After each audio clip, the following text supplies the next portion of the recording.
the last 2 years, I've made over $15 million in email sales for dozens of e-commerce brands. I've also audited dozens, if not hundreds, of e-commerce brands' Klaviyo accounts, and if they were not getting any results, they were usually making one of these 4 mistakes. In this video, I'm gonna show you what these mistakes are and how to fix them. So the first mistake is poor deliverability. That's because you can have the best emails in the world, you can have the best flows, campaigns, and everything else, but it won't really matter if nobody can see your email. That's because you must take care of your deliverability, and if you want to get any result at all, you must be going into the primary tab or promotions. Now, getting out of spam might not be easy, and sometimes it takes a lot of time. We had cases where it took us, 2 or 3 months. Obviously, there were cases where, we managed to get someone out of the spam into the primary tab in like 7 days. That's possible as well, but usually it takes way more time. It requires a lot of work, setup, and knowledge to get them into the primary tab. So once again, this was the first mistake, and usually brands were even not realizing. In some cases, Klaviyo might also be showing you decent open rates, like 30% for example, but in reality, majority of the people won't be seeing your emails, because you also need to keep in mind that after Apple Privacy Opens update, the open rate itself isn't that reliable. I mean, of course, you need to monitor that, and this is gonna be your primary data point that you need to look at.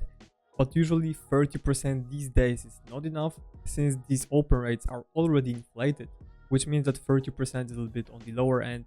And usually, once again, I saw cases where brands were having 30% open rates, but then we were running the favorability tests, and it turned out that majority of their emails were actually going to spam. So you need to monitor all of this, you need to take care of this and fix it as soon as possible, because otherwise your copywriting and designs and strategy won't matter at all. And if you want to learn how to get out of spam and into the primary tab, I have a full masterclass, so make sure that you watch it. It's entirely free guide, and this is everything that we do at my agency, where we work with, once again, dozens of e-commerce brands. This is what we do, so make sure that you watch it, because it's everything that you need to do to get into the primary tab and start seeing high open rates.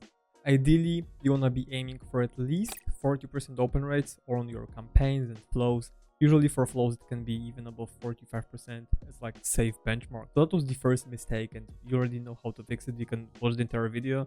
I could give you exact examples on how to do it, but the entire video is over 30 minutes. So this one would be even longer if I were to show you how to solve this. Make sure you watch it. And now we're getting into mistake number 2. Mistake number 2 is sending your emails to the entire email list. You see, this is also one of the reasons why your deliverability might be poor, because if you blast everyone on the list, then of course the result will be bad. Some people will already have your emails in spam, and they won't appear out of the sudden in the primary tab. For majority of them, of course, that's true. That's why you can't be sending to all of them. Some of your email addresses might have bounced. Someone might have already marked you as spam. Someone might have unsubscribed, dropped the email. There are dozens of other reasons why you can't be doing this for the deliverability sake. And there are also dozens of reasons why you shouldn't be doing it for the performance sake. Once again, deliverability is the first and foremost, the most important thing why you shouldn't be blasting your entire email list. But the other part is just performance itself.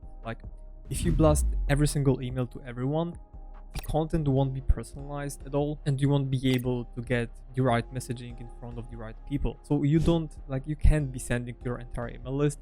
That's gonna hurt your deliverability, and it's gonna lower your performance, because your content is gonna be generic and it really won't apply to anyone. So if you want your content to apply to everyone, it really won't appeal to anyone, just because you want to have right messaging and targeted campaigns to non-buyers or buyers. These are the 2 segments that should be separating, and on top of that, you should be using engaged segments, engaged 30, 60. You can keep expanding these segments until you're, for example, hitting engaged 180, which is also a pretty big segment, but it's gonna get you better results, better open rates, click rates, and conversion rates. And on top of that, it's gonna also get you lower spam rates and unsubscribe rates, which are also very important if you want to have good performance and decent deliverability. So if you're sending your emails to your entire email list, stop doing this now. You can watch my guide on segmentation, which is going to show you exactly which segment you need to use.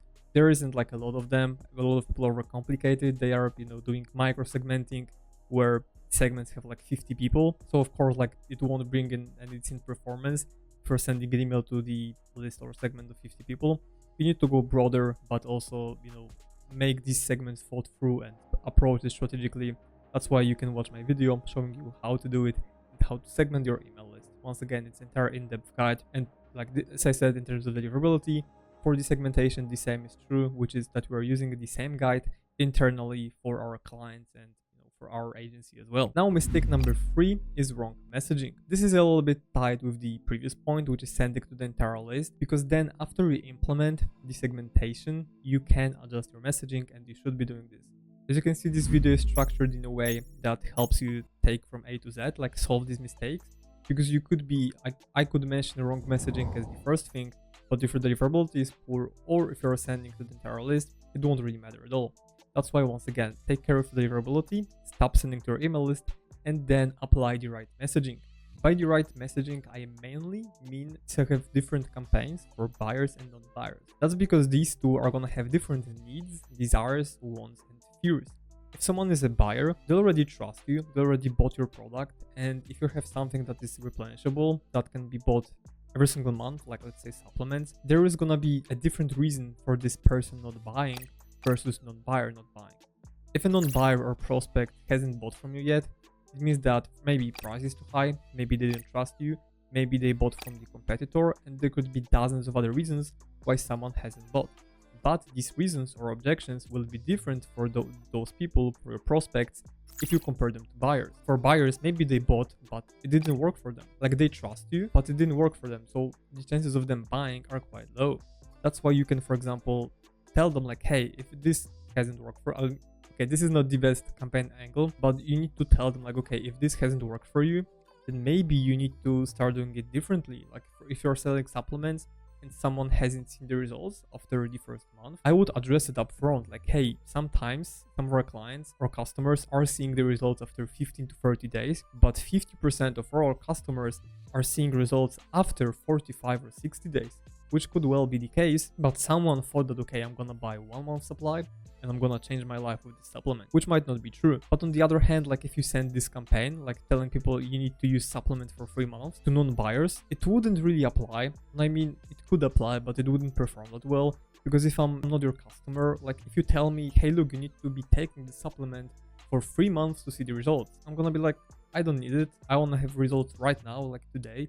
So me taking it for 3 months, it's a huge commitment, so I'm not gonna apply this and I'm not gonna buy from you. For them, you could be saying like, hey, some of our clients are seeing the results in 15 days, and you could show some of the reviews, right? And for the buyers, you could, for example, be educating them on why it takes a little bit longer to see the results, for example. And one of the reasons could be like, hey, we're using ingredients that are natural, so it takes a little bit longer to see the results. But on the other hand, after you see the results, they're gonna be long lasting, so they're not gonna disappear after like 2 days, right? If you will be taking the supplement consistently, you will still be seeing the results. So that's what I mean with the right messaging, because once again, like, both buyers and non-buyers have different needs and objections, and the same goes to other segments. Like, if someone has been engaged with your email list or store in the last 30 days, they still kind of remember you, they know what you're about, what you're selling.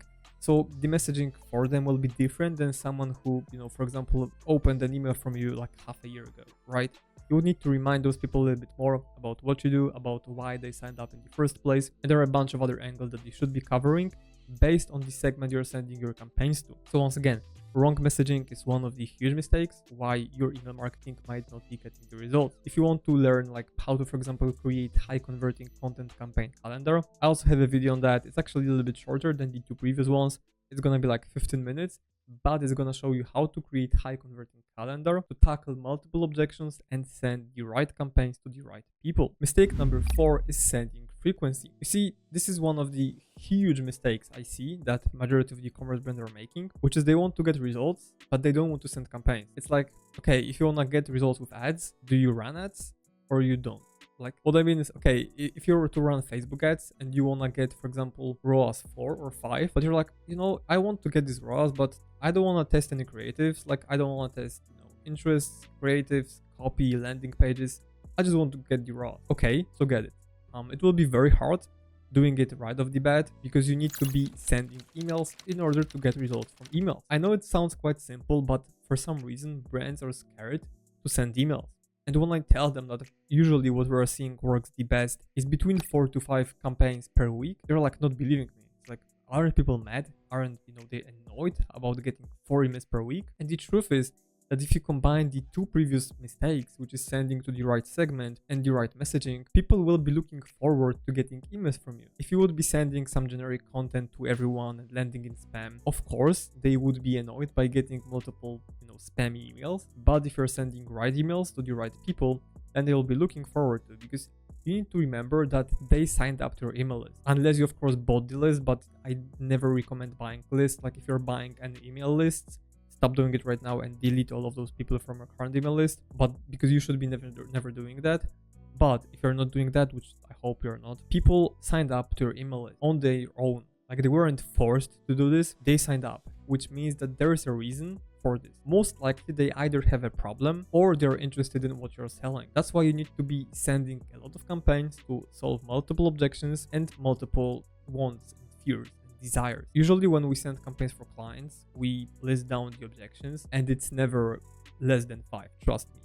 5 objections is the bare minimum why someone shouldn't buy. For example, price is too high, I don't want to commit to subscription, I don't know if it's gonna work for me, I don't know what kind of ingredients you're using, I don't know how to use the product, I don't know how you're making it, I don't know how fast I'm gonna receive this, I don't know if, for example, other brand doesn't have a product that is gonna be better for me, or I'm not sure if I even need this product because I have this problem, but does this really help me with that? And there's like a bunch of others. Like right now I have listed just 9 objections like instantly.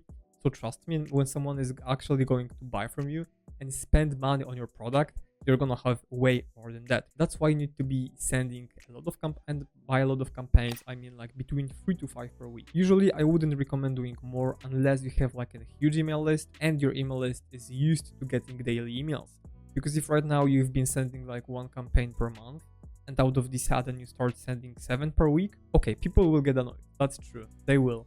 That's why you need to be gradually increasing your sending frequency until you hit a threshold, which once again, for the majority of the brands, it's gonna be between 3 to 5 emails per week. With that kind of frequency, you will be able to easily get anywhere between 30 to 40% of your total revenue coming from email. And of course, you need to combine this with the flows. But if you don't know how to do this and how to set up the right flows, you can check out this playlist, which is gonna show you how to set up all of the flows that you need and how to make sure that all of them are high converting flow. That's it for this video. Thanks for watching. See you soon. Cheers.